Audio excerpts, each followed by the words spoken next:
Hello friends, स्वागत है आपका हमारे ये यूट्यूब के नए वीडियो में, जिसमें हम स्टडी करेंगे scope of macro economics. Okay, let's start.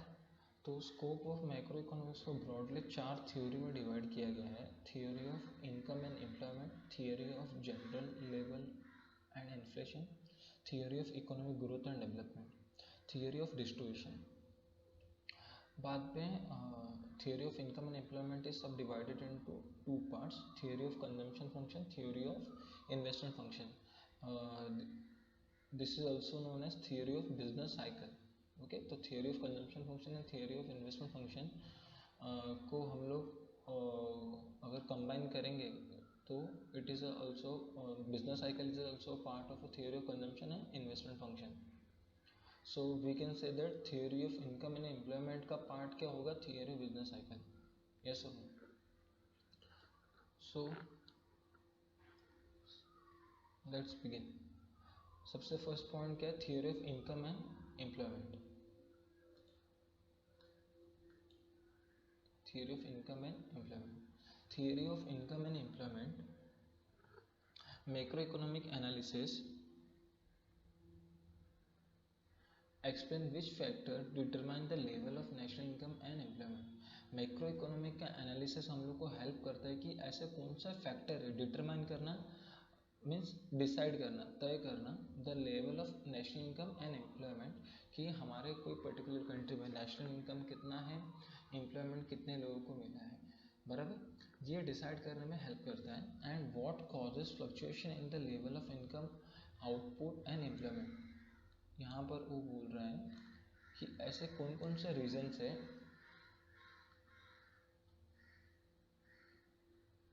इसको हाईलाइट ही कर दो जस्ट अ सेकंड।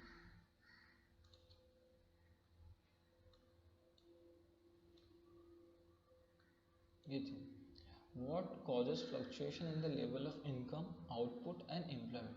मतलब ऐसे कौन से तीन रीज़न, ऐसे कौन कौन से रीज़न है जिसमें फ्लक्चुएशंस आता है। क्या किस में फ्लक्चुएशन आएगा? In the level of income, income में क्यों फ्लक्चुएशन आ रहा है, आउटपुट में क्यों फ्लक्चुएशन आ रहा है, और एम्प्लॉयमेंट में क्यों फ्लक्चुएशन आ रहा है। सो मैक्रो इकोनॉमिक का एनालिसिस हम लोग को हेल्प करता है कि डिटरमाइन करने में लेवल ऑफ नेशनल इनकम क्या है और एम्प्लॉयमेंट क्या है, और इसके साथ वो बताता है कि फ्लक्चुएशंस के रीजंस क्या है हमारे इनकम में, आउटपुट में और एम्प्लॉयमेंट में।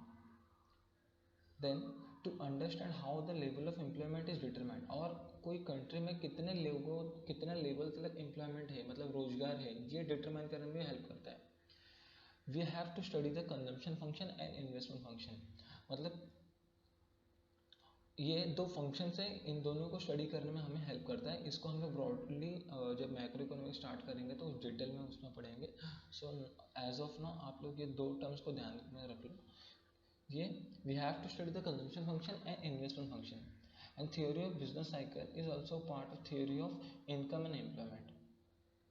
और थियोरी ऑफ बिजनेस साइकिल जो है, थियोरी ऑफ बिजनेस साइकिल ये किसका पार्ट है? Theory of income and employment का पार्ट है। Theory of income and employment का पार्ट है ना, तो वही बोला हम लोग को यहाँ पर। तो बेसिकली फर्स्ट पॉइंट में क्या बोला? मैक्रो इकोनॉमिक का एनालिसिस हेल्प करता है which factor determine the level of national income and employment. मतलब नेशनल इनकम और एम्प्लॉयमेंट के फैक्टर्स को डिसाइड करने में हेल्प करता है। और ऐसे कौन कौन से रीजन्स है, फ्लक्चुएशन के कौन कौन से रीजन्स है जिसे डिटरमाइन करने में मतलब हेल्प करता है हमें। जैसे कि क्या क्या है फ्लक्चुएशन के reason? Level of income, output और एम्प्लॉयमेंट।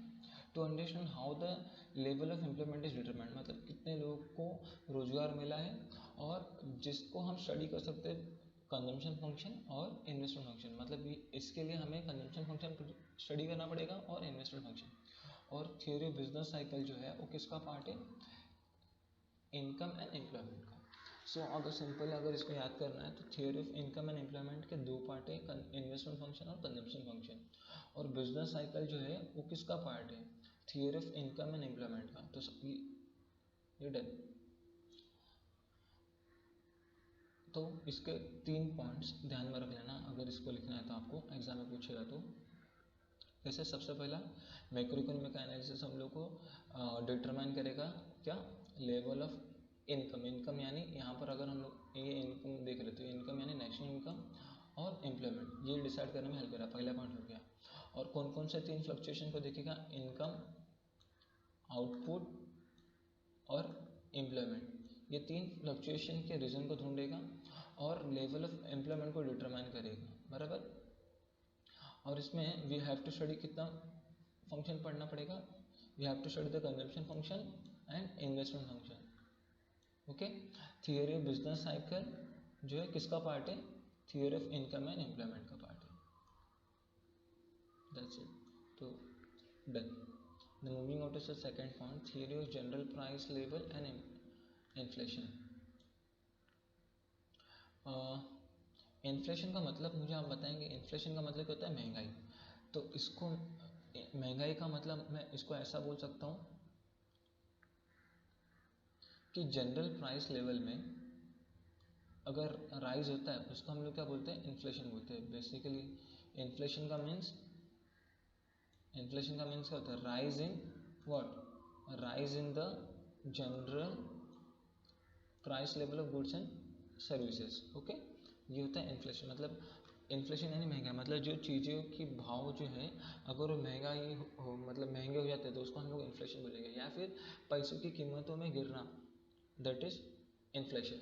और उसका अपोजिट क्या होता है, deflation. Deflation is totally opposite of inflation. यहाँ पर क्या होता है, प्राइसेस हम आपके डिक्रीज होंगे, decrease in the general price level of goods and services. Inflation और deflation both are opposite. Inflation में प्राइस क्या होता है, राइज होता है, और डिफ्लेशन में प्राइस क्या होता है, इंक्रीज होता है, ओके। आर यू गेटिंग और नो, से यस।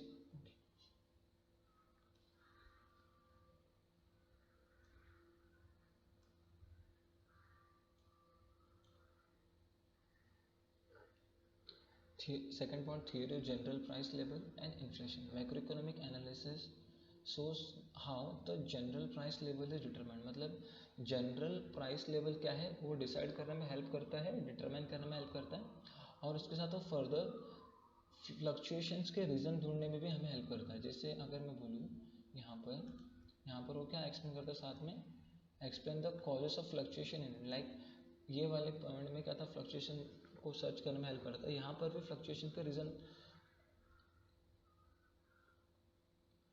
को भी हेल्प करता है।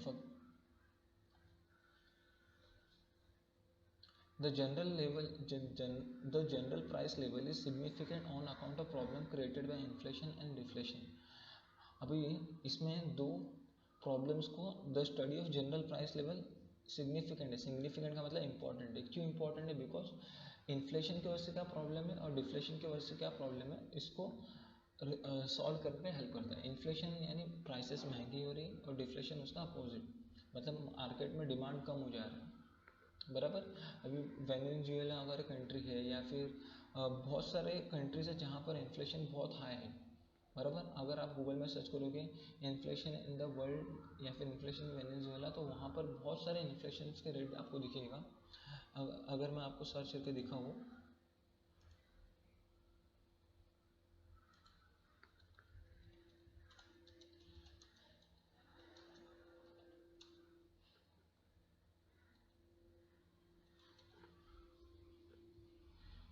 देखो इन्फ्लेशन का रेट क्या है यहाँ पर, 5 लाख% का इन्फ्लेशन है, मतलब बहुत ज़्यादा है।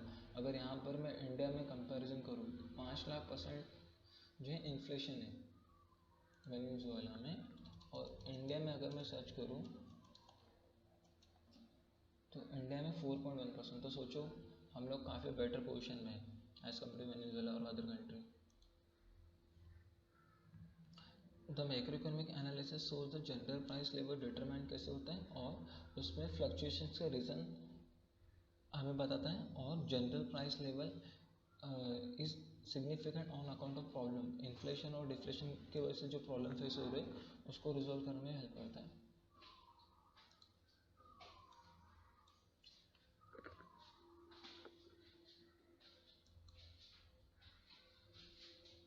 Moving on to the third point, the theory of growth and development. Macroeconomy consists of theory of economic growth and economic development.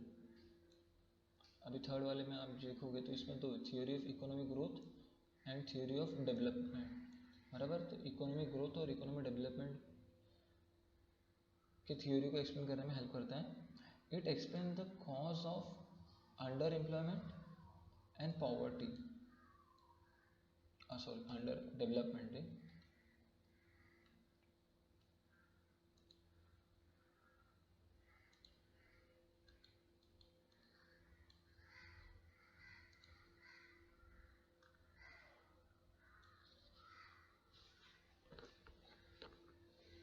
It explains the cause of underdevelopment and poverty. It also suggests strategy for accelerating the growth and development. Accelerating बोले तो to move fast. Accelerating का मतलब होता है to move fast. कोई तो theory of growth and development, economic macroeconomic consists of theory of economic growth and development. It explains the cause of underdevelopment and poverty. मतलब हमें यहाँ पर दो चीज़ों का कॉजेस को हेल्प करता है, एक अंडर डेवलपमेंट और एक पॉवर्टी की, बराबर। और ये it also suggest the strategy, strategy का मतलब होता है रणनीति, फॉर एक्सेलरेटिंग मतलब to move fast the growth and development, मतलब हमें ग्रोथ और डेवलपमेंट को बढ़ाने के लिए कंट्री का हमें इसका स्ट्रेटेजी सजेस्ट करता है, स्ट्रेटेजी यानी रणनीति सजेस्ट करता है। क्या theory of growth and development जो है, हमें ये रीज़न बताता है कि अंडर डेवलपमेंट क्यों है और पॉवर्टी क्यों है, और हमें और इसके साथ क्या एक्सप्लेन करता है कि accelerating the growth and development मतलब ऐसे रणनीतियाँ बताता है जिससे हम इकोनॉमी यानी कंट्री का ग्रोथ और डेवलपमेंट कर सकें।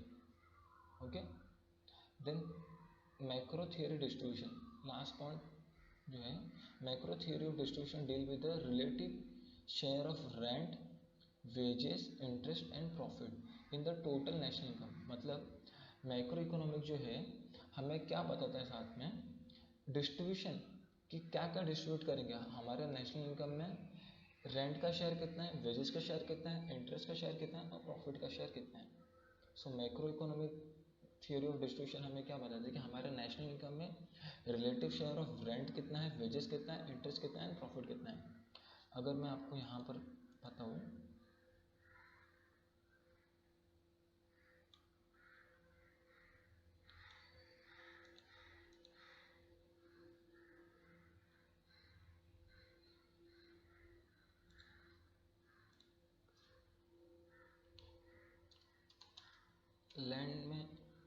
लैंड का जो ओनर रहेगा, जो बिजनेस चलाने के लिए हम लोग लैंड लेंगे तो उसको हम लोग क्या पे करेंगे, रेंट।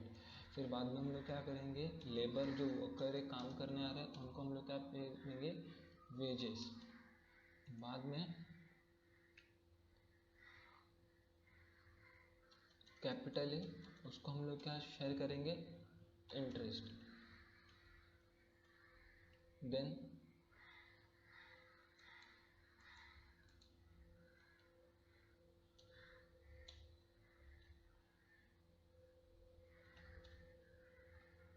नेक्स्ट लास्ट में एंटरप्रेन्योर रहेगा,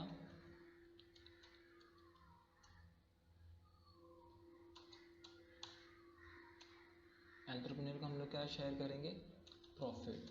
सो ये चार जो है मेरे फैक्टर ऑफ पेमेंट है। यहाँ पर अगर मैं लिखूँ land, labour, capital and entrepreneur, ये मेरे फैक्टर ऑफ प्रोडक्शन है। ये क्या है, फैक्टर ऑफ प्रोडक्शन। और rent, wages, interest and profit ये मेरे क्या है, फैक्टर पेमेंट। अभी देखो बिजनेस करने के लिए हमें लैंड, लेबर, कैपिटल, एंटरप्रेन्योर चाहिए, ये फैक्टर ऑफ प्रोडक्शन।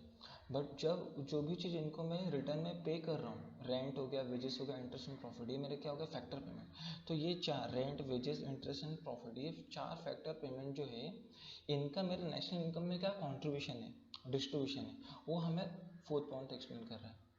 समझे, macro theory of distribution, macro theory of distribution deal with the relative share, मतलब कितना शेयर है, कितना हिस्सा है किसका, rent, wages, interest and profit का, किसमें, theory of national income, sorry total national income में। समझ में आया। सो हम लोग रेंट किसको पे करेंगे, लैंड के बदले में, वेजेस लेबर को पे करेंगे, इंटरेस्ट किसको, कैपिटल को, एंड प्रॉफिट किसको, एंटरप्रेन्योर को. So these are the theory of distribution जो हमारे टोटल इनकम में कितना कॉन्ट्रीब्यूशन बताता है.